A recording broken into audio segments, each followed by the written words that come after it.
Radhe Radhe friends, सावन का मौसम है, कभी धूप कभी छाँव। ऐसे में कुछ हेल्दी बनाते हैं जो हमारी मीठे की क्रेविंग को भी शांत करे और हमें एनर्जी भी दे।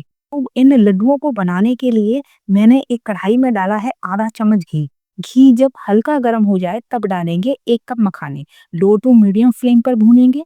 मखाने की तासीर ठंडी होती है, कैल्शियम फाइबर रिच होते हैं। तब तक भूनेंगे जब तक कि दबाने पर ऐसे टूटने ना लगे। फ्रेंड्स, यदि मेरी वीडियो में आपको कोई भी कमी लगे तो आप ज़रूर लिख के बताइएगा। अब कढ़ाई को साफ करके आधा चम्मच घी फिर डालेंगे और डालेंगे 2 कप पोहा। पोहा पचने में हल्का होता है, तासीर भी इसकी ठंडी होती है। इसे लगातार चलाते हुए भूनेंगे। लो टू मीडियम फ्लेम है।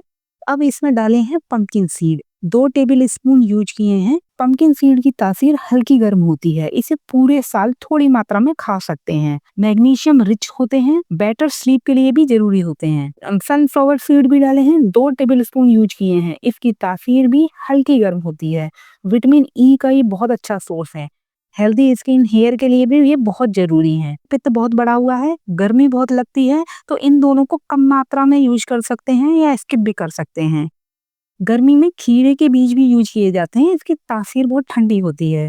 2 मिनट भूनने के बाद अब इसमें डालेंगे खरबूजे के बीज और 2 चम्मच तरबूजे के बीज। इन दोनों की ही तासीर बहुत ठंडी होती है। अब 2 मिनट और भूनेंगे।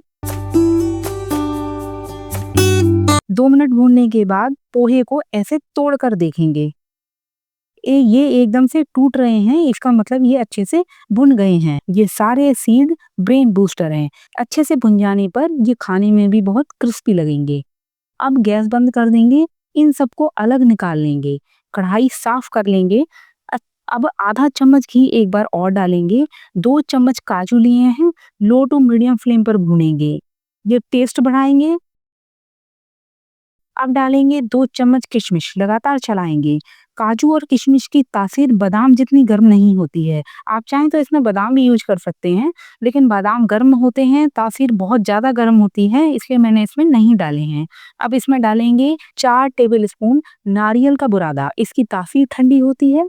गैस बंद कर देंगे। कढ़ाई गर्म है, ये अपने आप ही भुन जाएंगे। इसे 4-5 बार हिलाने के बाद एक प्लेट में निकाल लेंगे और ठंडा होने देंगे। इन लड्डुओं को बनाने के लिए कुछ ठंडी तासीर की चीजें ली हैं, कुछ हल्की गर्म तासीर की। कुल मिलाकर सारी चीजें बॉडी हीट को बैलेंस कर देंगी। जब सारी चीजें ठंडी हो जाएं तो मिक्सी में डालकर पीसकर पाउडर बना लेंगे। वापस उसी कढ़ाई में मिला देंगे। 1 चम्मच इलायची पाउडर डालेंगे। अब डालेंगे मिश्री पाउडर, इसकी तासीर भी ठंडी होती है। आधा कप ली थी जिसमें से इतनी बच गई है। आप अपने टेस्ट के अकॉर्डिंग कम ज्यादा कर सकते हैं। अब 3 चम्मच घी लिया है, इसको पिघलाकर लड्डुओं में डाल देंगे। थोड़ा थोड़ा करके डालेंगे। ध्यान रहे घी बहुत गर्म ना हो, हाथ से टच कर सकें। घी को थोड़ा थोड़ा करके डालेंगे। चेक करेंगे कि लड्डू बन रहे हैं या नहीं। बनने में कोई प्रॉब्लम आ रही है तो थोड़ा सा घी और डाल सकते हैं।